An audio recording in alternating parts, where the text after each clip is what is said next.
All right. It says we are live. Of course, yes, I absolutely see it. Good morning.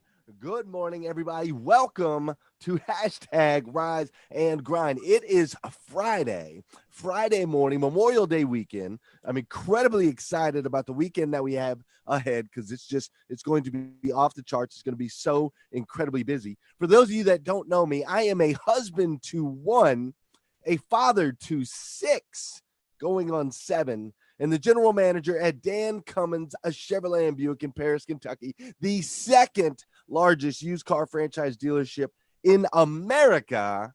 It's 5:30 a.m. and I hope you are ready to rise and grind. Now, yesterday we had an amazing, incredibly amazing. We had our 100th episode yesterday. It was off the charts. This group has now grown to over 27,000 members, which I can't thank you guys enough for. And so today we're going to talk with the big man. We're going to talk with Mr. Josh Cummins himself. We'll also have our giveaway, our Rise and Grind giveaway that we've got going on here in a little bit. But first and foremost, dude, I got to introduce you to this guy. This guy, Josh Cummins, is a man on a mission, one of the most disciplined, humble servant leaders I've ever met in my entire life. And right now, my video is froze, so I can't see him for some reason. I see him, but he's froze. But I'm going to introduce you guys to Mr. Josh Cummins. Josh Cummins, say good morning to everybody at the hashtag Rise and Grind. Good morning, everyone. Good morning, Glenn. How you doing? Buddy, I am great. Good. I am seeing a frozen version of you. Let me see what everyone else is seeing because I want to. I'm seeing you moving around and talking. Okay, you can see me moving around and talking, so that's good. You're looking good this morning. Well, thanks, man. Thanks, dude. Got my little Dan Cummins shirt here that Mr. David Hodap got me, which I love. Like it. Tell everybody just a little bit about yourself. Just a quick brief history. You got your three boys, got your beautiful wife. Tell them a little bit about yourself, Josh. Well, yeah, I've got three boys, 14, 10, and 12 years old. I'm from Paris, Kentucky, right here in central Kentucky. That's where our business is. And I'm a third generation car dealer, and Paris is my hometown where we operate. Good old Paris, Kentucky, man. What's Paris, KY? Like? Yeah, Paris, KY, dude. What's that like growing up in a town of 9,600 people? Small. It's great, actually. You know, that's one of the things that I found to be true with friends that I had. And when I would meet new friends and they met my old friends from Paris, Kentucky, they always would tell me, wow, you know, you've really got some great people, great friends. And as you come into adulthood, you realize those people who you grew up with in your small town are just amazing. And we grew up with so much character, and you get to know people on a pretty intimate level when it's a smaller place. Yeah, sure. And I still see, I get to witness sometimes as people come into the dealership, I get to witness, those bonds that you still have with a lot of people. They're coming in, buying cars from us, shaking hands. And, everybody knows Josh and Dusty Cummins, which I think is super, super cool. Myself, coming from the West Coast, where it's a lot different. There's not a whole lot of tradition out there on the West Coast as there is out here east. But, dude, you seriously, man, you have become, you are one of the most servant leaders that I know. Obviously, you've led me and made some impacts and huge changes in my life. And you lead this massive team, right? We've got 270 people now, I think it is. Yeah, 270 people now. So let me ask you, you've done everything in the dealership. You started off like in detail, right? Right. And kind of worked your way through all the different steps. Cut grass, washed cars, spent a little bit of time in service. And really it wasn't until after college that I decided that I would make it my career. And my brother had worked there previously. And he worked on me a little bit when I was younger to join the business. And growing up, I never thought that I wanted to do it. It just wasn't my cup of tea. It wasn't part of my life growing up. And as I got out of college and worked in the workforce for a little bit, I realized that I liked to work with people and I liked to be active. So active that I split my pants sometime, which happened yesterday. I split my pants helping a customer. What do you do? It's hard. Man, I saw that picture, man, and I was just cracking up. I love the fact that you posted it, man. It's one thing that you split your pants, but it's another that you posted it on Facebook for the world to see, dude. I thought that was hilarious. I'm interested to know the stat. It's probably 5 out of 10 people in the car business have split their pants. Would you agree? I would definitely agree. That's probably a very accurate with all the climbing in and climbing out and all that stuff. It's just part of the job, right? It's an active job, and that's what attracted me to it. And as I got into this career, there were a lot of people who I was able to learn from in that business, because when I got out of college and I joined that company in 1999 as a full-time career, I was dumber than a bag of hammers with my college degree. Seriously, like, what happened? Nobody trained me, taught me how to do anything that had to do with sales and people and being in a work environment. It was amazingly foreign to me. But, you know, I was fortunate enough to come into the business and be immediately influenced by my brother, Dusty, who is my business partner, the hardest working guy I've ever met in my life, super competitive. I'll never be able to outwork the guy, but I could always see his example and how hard that he would work, how much time he would spend at the dealership, how he would just fight for a customer and just to make sure that we got the sale all the way to the very end until everything was exhausted. There were a lot of people who came and were at that dealership that influenced me a great deal. And, you know, I know that we've had a lot of success in that store. I know that our sales have continued to climb, but I'm telling you, it's about 62 years in the making. It's one of those 62-year overnight success stories, because, you know, my grandfather started the business in 1956. My dad ran the business. My brother's been in the business. I've been in the business. All of the people who have worked there and no longer work there, everybody laid a brick in that building, I promise you. Yeah, man, dude. Yeah, man. And I love that. You know, Les Brown talks about that story about watering that seed for 5 years on that bamboo tree, you know, watering the seed for 5 years. And then in 10 days or something, it grows like 500 feet. So I love that you can attribute a lot of your success to your past.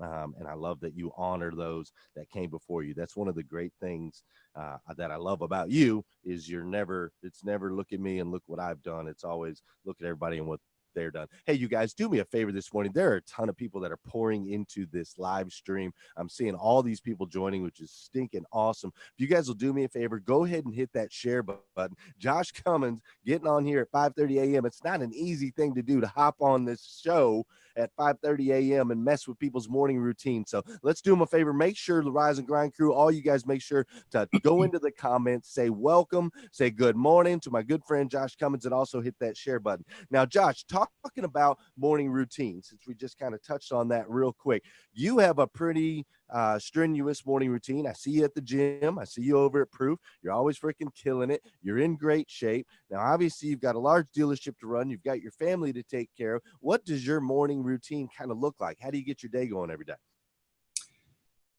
Well, since we're being honest here on the internet, Glenn, I hit the snooze bar every morning. I've talked to you about it because, you know, you're a guy who likes to, you jump up out of bed magically on little sleep and you're ready to go. Me, I wake up, my feet hit the floor, and I groan, I grumble, I'm grumpy. I don't feel like doing it, but I do it. And the train gets going and gets moving, and then it's unstoppable. So when I wake up, the first thing that I do is I get a cup of coffee. And you know what? When I get that cup of coffee, I immediately think of my wife. And I'm thankful for my wife because she presets that coffee every night. It's ready to go. It's ready to brew. And I get my cup of coffee. And it reminds me of how she's been in my corner since day one, since the moment I met her, since the moment when I was contemplating even joining the dealership and making it my career. She convinced me and told me that I would be good at it because I had doubts. There was never a day, there was never a late night over those 20 years when I was there at 10 o'clock every night. There was never a time when she ever said, "Oh, Josh, when are you going to come home? You don't spend enough time with me. You don't spend enough time with my family. You don't see enough of your kids." Not once, not once. Always in my corner, always supporting me, always putting wind in my sails so I can chase my dreams and so I can help our family chase their dreams. That's the first thing I think of every single morning when I get my cup of coffee. So it's that, Glenn. I've got a shower before the gym, and I go to the gym and I work out, and then I end up seeing you. Um, I can't say that every single morning I wake up and I open a book and I write down my goals and my gratitude list, and I'm really not consistent at that. But I know it's always spinning in my head. It's in my head, and there are always several of them that rise to the top, and they always seem to be ones that I've written down in the past, but they will always rise up and they will show themselves to me as I continue and get warmed up for the day. That's awesome, man. That's awesome, dude. You're so strong, dude, and having that support in your corner, that just makes all the difference, doesn't it? I All mean, the difference. it's all the difference. I think Yeah. that everyone I've seen that's had success, especially in this industry, and you leading by example, of course, always have a strong woman in the corner to keep us in check, right? Keep us in check and to keep Be us straight. going and, Yeah. and encourage, man. That's awesome. Hey, let me ask you a question this morning. We do have um a whole wide variety of people that are joining us this morning. We've got kind of different age groups. We've got different people from different industries, all different types of people. You have a whole, mishmash, mosh posh, whatever you want to call it. You've got people from all different backgrounds, walks of life, all different age groups. They're at the dealership with the 270 employees or whatever we've got over there at the store now, but yet you seem to be able to connect on an amazing way, like with everybody. Every you're always I always see you interacting with different people within the dealership. How do you do that? How do you maintain those connections, especially with such a big store nowadays? That's a good question. It's a difficult task to get to know everyone, and quite honestly, I don't feel like I know everyone, but I know that when I'm at that dealership, I feel as though it's kind of I love hospitality, and I love providing hospitality to people. When someone's in my home, I want to make sure they have a nice place to sit. I want to make sure that they're offered a drink, and that's the same way with people who are have made the decision to spend their days at that dealership and chase their dreams and provide for their families. I feel very obligated to them. I feel as though it's my role and responsibility to make sure that they have a great place to work, that they have their needs attended to, and it's my job to serve them. That's how I see it. They're there. They're my guests. They're my responsibility, and I love serving them. So that's why it may seem, you've seen me at the dealership, you've seen me flying around there, you've seen me picking trash up, mopping a bathroom, just helping everybody, splitting my pants, whatever it takes. It doesn't matter because it's that long before I had ever heard the term servant leadership. When I finally heard it, I realized that, wow, that's me. That's me. That's what makes me happy. That's what makes me tick. That's what makes that dealership tick. Because I really feel that when I act as such, I provide a great example for everybody and a good framework within which they can operate within. Absolutely, man. Absolutely. I would say over the 7 years of working with you and just being friends with you in general, being around you, man. That would be the first two words I would use to describe you. Straight up servant leader, and that's the biggest takeaway that I've gotten from you, which I just really appreciate. I feel like I serve my wife better now. I serve my kids better now. I serve my friends, not just at work, man. All of these things that you've taught by leading by example that trickle down, it affects so many different things, you know? Yeah, it does. It does. And then, I'll call you out. I'll call you out on your Rise and Grind show, Mr. I Don't Give a Fudge. You do have to actually, and part of I think what makes me work is that I really do give a fudge. And there are a lot of times where uh, I have to make sure that I don't say things because I can often say things that would stifle creativity, stifle somebody to the point where, hey, gosh, I didn't know that I was not doing that right, or I needed to do this. I feel that part of my success has been uh, uh, my biting my tongue in the right moments. There are times for that, and I totally understood what you were trying to say. Right, I right. totally get the message, but there are often times in that business where I have to let people operate and let people do what they do and show a lot of concern for their feelings about about when there are things going on and being empathetic and showing empathy. Part of me showing empathy is keeping my mouth shut sometimes. So it's a delicate balance. Well, you walk the wire well, man. You walk the wire well. You have obviously, like you said, 62 years in the making, but we're at this point now where the dealership is doing really well, and you've made impacts and changes uh over the last 7 years that have put us in a place now where we're starting to impact the industry as a whole. Everybody's kind of watching and wondering what's next for Dan Cummins Chevrolet and Josh and Dusty Cummins. But I want to point out that in the midst of all of that, you and your brother both are still just always fighting as though you are underdogs, man. You're always We fighting are. like, yeah, like there's no promise of tomorrow. There's no victory laps. There's no champion.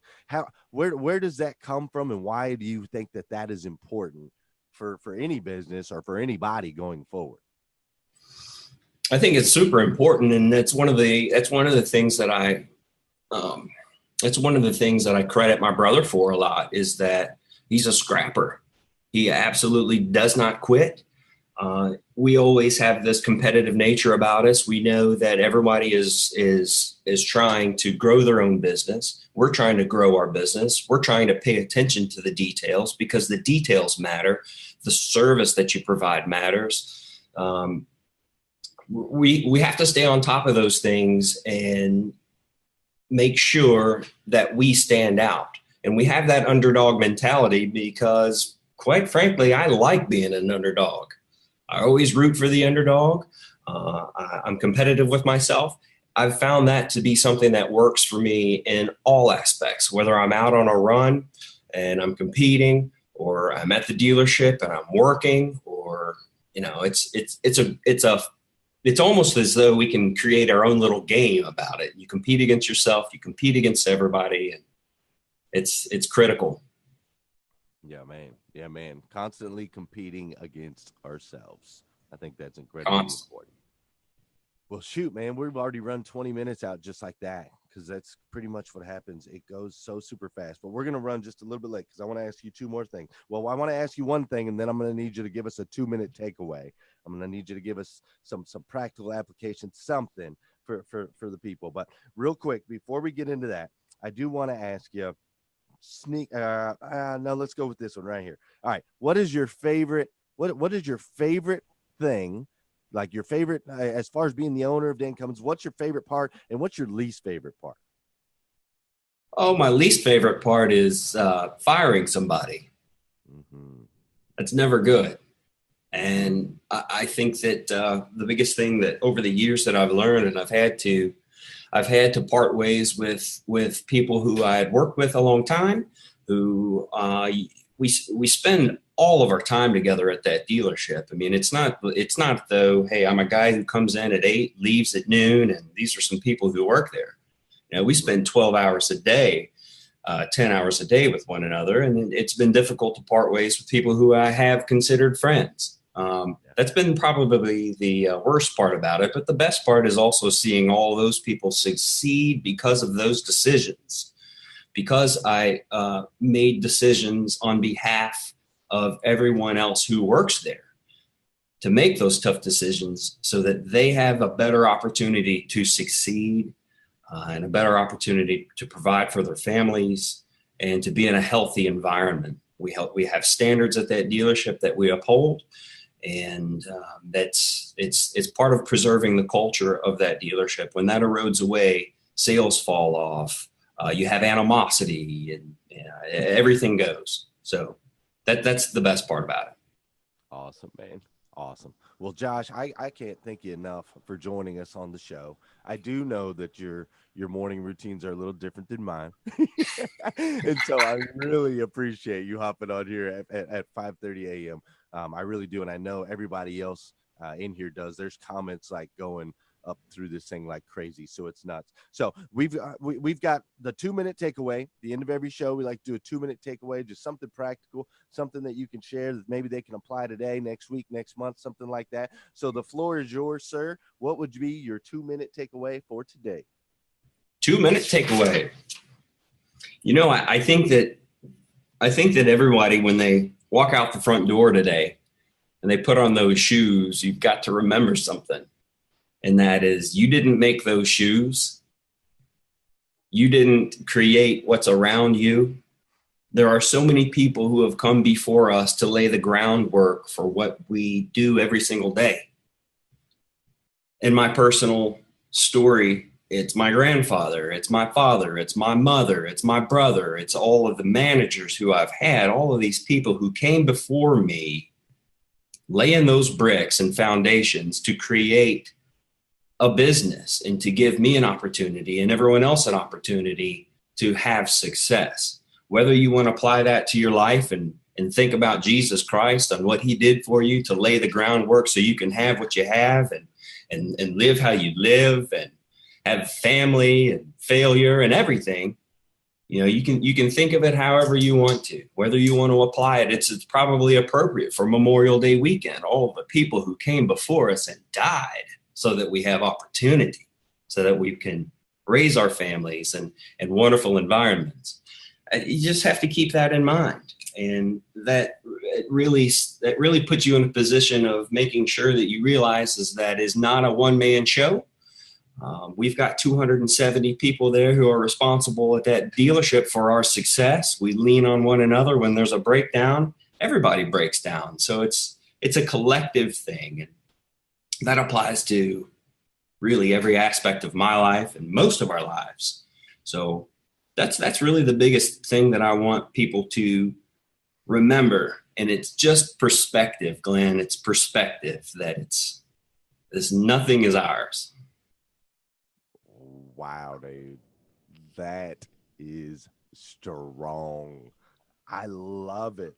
When you look down, when you put on those shoes, you guys today, Josh, did you guys hear that?